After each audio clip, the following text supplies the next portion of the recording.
make a boomerang on Instagram using camera roll.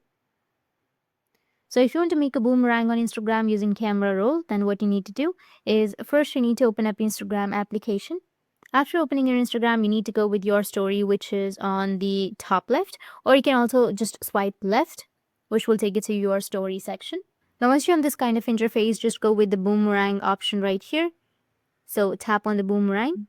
Once you tap on it, you'll have the boomerang section. Right now, you need to go with your gallery, which is on the bottom left, and then select a video that has an infinite icon on the top of it. Or if you don't have it, just go and select any live photo. After selecting the live photo, you need to just go and post it. And once you've posted, it will be posted as a boomerang.